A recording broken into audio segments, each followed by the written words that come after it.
Okay, hello. This is Felix Paulino.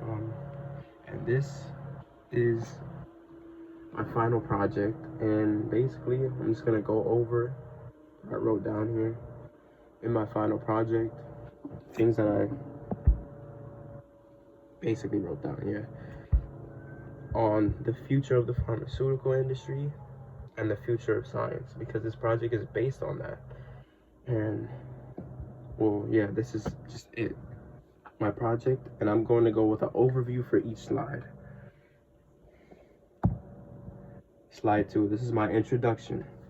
Now, to start off this project, I will go over all the modules that we went over in our science class to have a starting point, to then add information after the sixth slide to answer the question of the project, which is the future of science and the pharmaceutical industry. But for us to answer this question, we need to go over each module that we learned in science class first.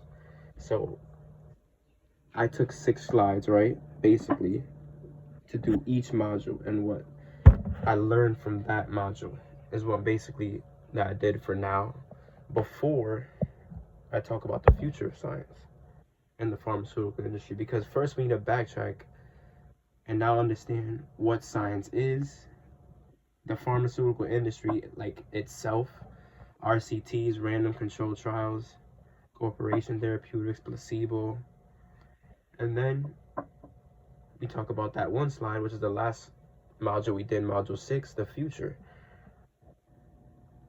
And then there'll be more, right? So this needs to be 15 slides in length, I know, right? The 15 slides in length need to be covered by more things. So basically, I use that for other possibilities of the future, which we will see later. All right, module 1, philosophy of science.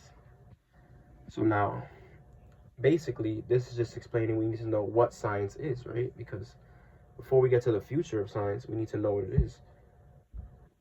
Science is a way to explore and understand the world by asking questions, making observations, and testing ideas through experiments. In the pharmaceutical industry, this would be things like drug development and treatments that are built on evidence that's concrete and credible. As for the future, the pharmaceutical industry will continue to depend on solid scientific methods to drive new breakthroughs. Whether it's personalized medicine or new therapies, using reliable evidence will ensure that the innovations will end up being safe, effective, and trustworthy for people. So basically, this is just an overview of what science is, because we need to understand what science is in general before we get to the main topic of this final project. And yes, the pharmaceutical industry would be based on things like drug development and treatments. But this module talks about how science needs to be credible. And with it being credible, it will basically enhance drug development and treatments because of that. To history and development of the pharmaceutical industry. Now, this is kind of self-explanatory, this the second module, because this one talks about how basically the history behind the pharmaceutical industry, like before, during, and after. You need to understand that part, because before and during are like present and before. So obviously before the industry, people suffer for diseases without cures, hunger and violence, leading to shorter lives. But as the industry grew, new medicines were developed to help people live much longer and healthier lives. And so the process of making drugs requires a lot of experts and scientists to work together to make sure that they are safe. Understanding this history shows us how the pharmaceutical industry has shaped healthcare and continue to improve lives today. But not only that, obviously there's more. There's the fact that it helps with understanding the future of the pharmaceutical industry, because right now we're basing things off of modern medicine, off the pharmaceutical industry, but that was still monumental after the times like back then, before we didn't have the pharmaceutical industry. Module 3, history plus development of RCT. Now, RCTs are also very important to the future of the pharmaceutical industry, because this actually helps to know whether a drug actually works or not. So if we go here, the pharmaceutical industry produces drugs, but this is actually the testing part of it. So the hypotheses, or the testing part of these drugs.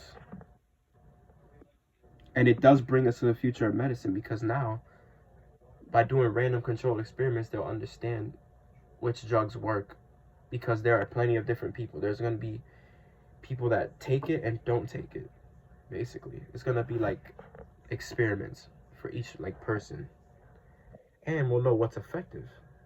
Ensuring the safety and success of new treatments with RCTs, the pharmaceutical industry can continue improving by making sure the drugs we use are proven to be reliable and safe for patients.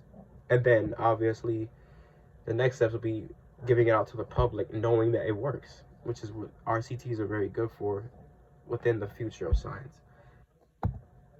Placebo effect. The placebo effect, also another step towards the future of science, because it connects more to the person taking the drug and how it makes them feel. Basically, when people believe they're getting a treatment, right?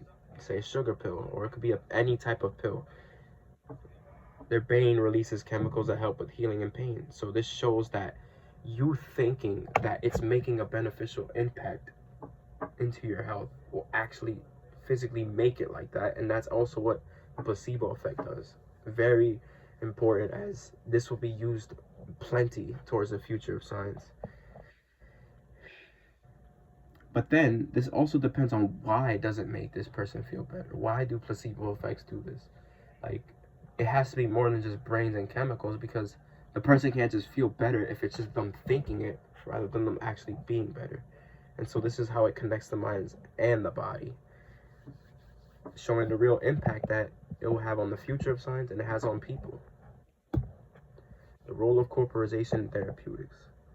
So this right here is basically just corporations that have to do with the pharmaceutical industry and science in general, because see, these corporations focus on making money rather than healthcare, and this focus can negatively affect both patients and the pharmaceutical industry, because now these companies are putting money first, creating higher costs and unnecessary treatment. So basically, just like how doctors usually stall in appointments for the fact that they want to make more money, and these companies want to make more money, they keep the patient in longer so that they could charge them more. And so this causes the pharmaceutical industry to face these issues like expensive drug prices and companies mixing with science and only using the aspect of science to cover up the fact that they want money. And that's what these companies want to do with how corporations are within therapeutics. This shows how the business side of healthcare can definitely get in the way of providing the best care for patients. And this is something that needs to change beyond through the future, definitely. And by the way, I'm going to say about these modules, I didn't include evidence in these modules because, well, I used 5 sources at least for each of these modules, so I didn't really think that I needed to use evidence for things that I've already used evidence for. So I came to this based off of the other sources that we did in class, basically, and put it into a slide format. So I did these synthesis messages, I just put them in a slide format to make sure that we have like a normal understanding of these modules before we get to like the future of science. Module 6 now. Now we get to the future of science. Module 6, the future. So this is one of the possibilities that I talk about here, but I also talk about 5 more, I would say. And these possibilities involve society more in the research process. Instead of leaving all decisions to experts, it's important for regular people to have a say in how research is done. So basically, people and the society themselves need to be more involved in science rather than just the experts, because the experts, yes, they are very helpful in terms of knowing which drugs work, and they are experts in their field, but having regular people have a say in these things would also make it more relevant and trustworthy as well. Like, not just RCTs as one thing, or placebo will make them believe in the drug, but actually them being involved in these processes some way or another will make it more relevant and trustworthy. And so now they can create solutions to real needs, because now they know that these people are specifically having these issues and involved with it, which is how now this would make the future of science much, much more efficient, because now it benefits every single person, not just experts that are in the field of science. And so this is one of the ways that I speak of here as to why, like, science can affect, no. Basically, that the future of science is, one of the ways is by involving society, basically. Now, this is another way, like, I speak multiple ways of the future now, because this is where we get to what the main project is about. And with so many ways that science can expand, the future could only come with predictions as well. And we do not know exactly what the future of science will look like based on what we have now. So yes, these are all general predictions, and these are all, I use many sources to use this for this project. And personalized medicine and genetics are one way that we could expand on the future. And it's just what it sounds like.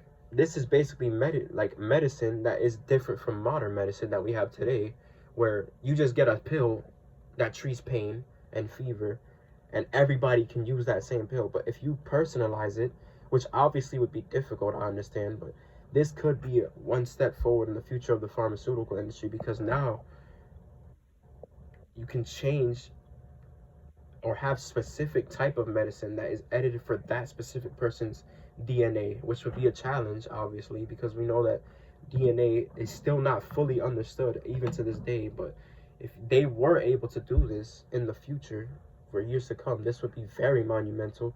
And this is one very big way why the future of science and the pharmaceutical industry could be affected. And by the use of personalized medicine, it would change it greatly. Artificial intelligence. Now, this one is also self-explanatory. AI. We know that AI is faster than humans in terms of calculating and speed, in terms of having data and being able to analyze that data. And so now this can also help with personalized medicine. It's actually very connected to it, because now they can look at new drugs that could help certain type of people and be efficient for certain type of people. And obviously here I use the quote, but I'm not going to read all of this for every slide, because then it would just be me reading an essay pretty much and trying to read it aloud. But this quote that I use from this article called "Generative AI in the Pharmaceutical Industry, an accelerated drug discovery process, for example, will help cure more diseases quickly, opening additional resources that could then be applied to current undeserved areas." So basically, this will basically speed up what doctors could be able to do, because doctors, even though they study AI, is like the future of this world, and it will definitely be very game-changing when it comes to medicine, because AIs can calculate much faster than humans and therefore be able to find potential cures for viruses or like cancers and deadly diseases that we have today. Now, biotechnology. This also very similar to like these, which is personalized medicine involving DNA and artificial intelligence. Biotechnology is using organisms, basically, so other organisms, to fix problems in a person's DNA. So looking at basically the impossible to create it possible. And this could also treat hard to cure diseases like cancer and genetic disorders, because genetic disorders is what the main problems, and that's actually how cancer is caused. And also all the major issues are caused within DNA itself. And so gene therapies, this is all things that are within biotechnology.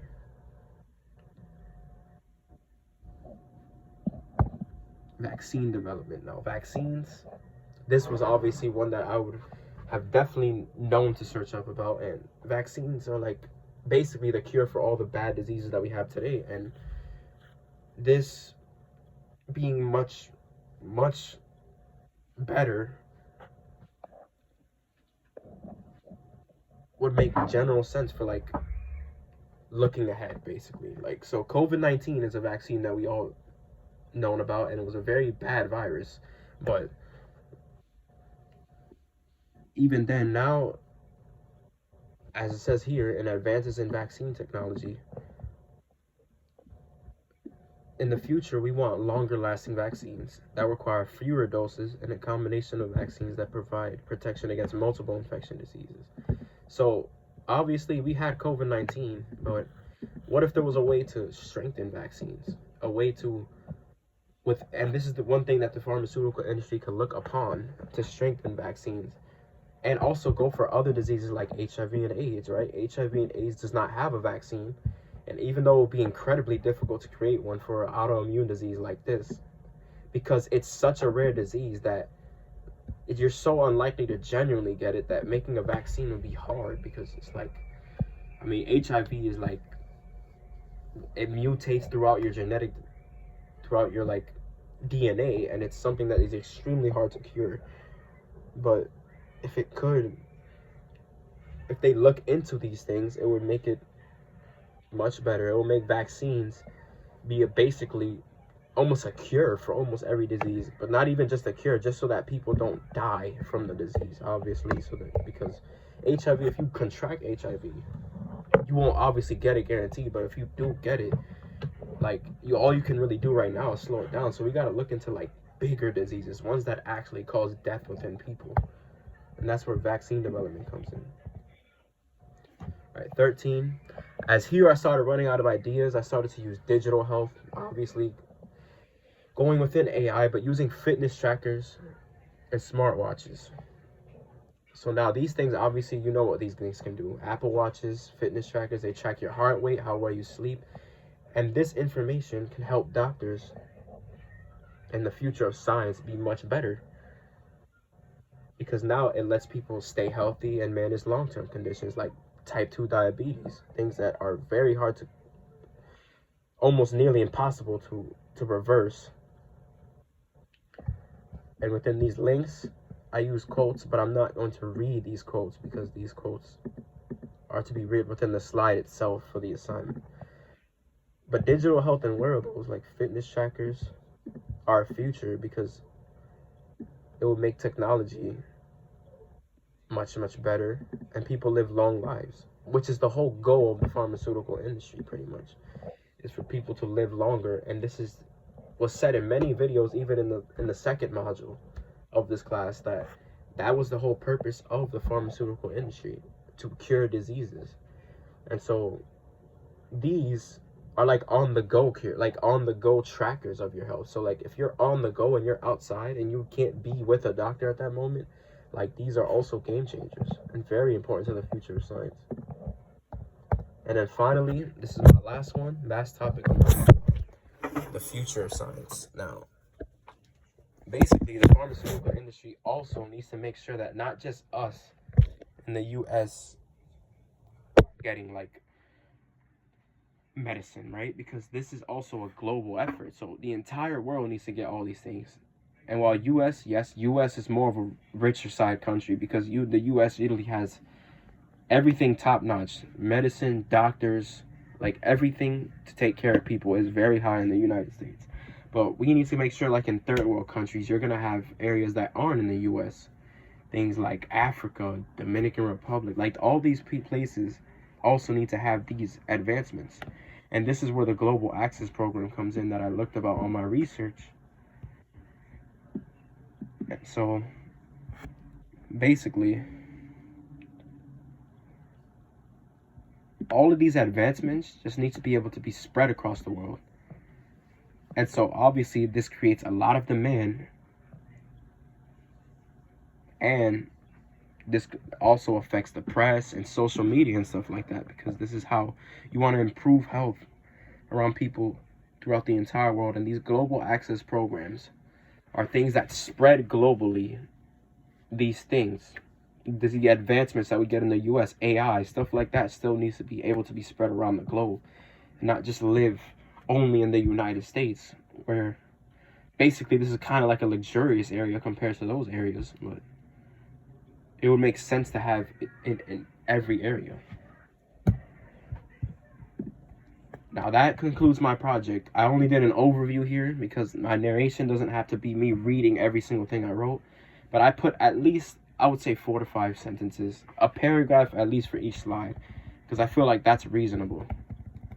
And then the ones that weren't the modules that I went over, I'm probably just going to, most likely that's the ones I put quotes in so that I can actually have sources here.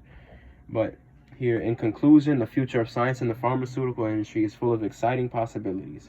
From personalized medicine and AI to global access to healthcare, there are many ways science will improve the way we treat and prevent diseases. By focusing on people's needs, making science more inclusive, and using technologies, we can create a better future for everyone. The journey ahead will be very difficult, but we will always find a way, just like we did in the pandemic. The end. Now that concludes my project. I hope you like my project. If it was very unique, or if I could have done anything better, you could tell me. But yeah. Now this, I'm gonna leave this up right here for like a minute or two, like 30 seconds. So you can see these are the sources that I used, right? And you'll be able to see it. These are the sources that I use. I used 6 sources in this project. And I numbered them over here, like what each source, for which slide each source was used. So I used one quote for each slide that was besides the modules, because the modules are what we did in class, and I already looked at 5 sources for them, so I didn't include sources for that. Thank you very much. It was a great semester, and hope you have a good day.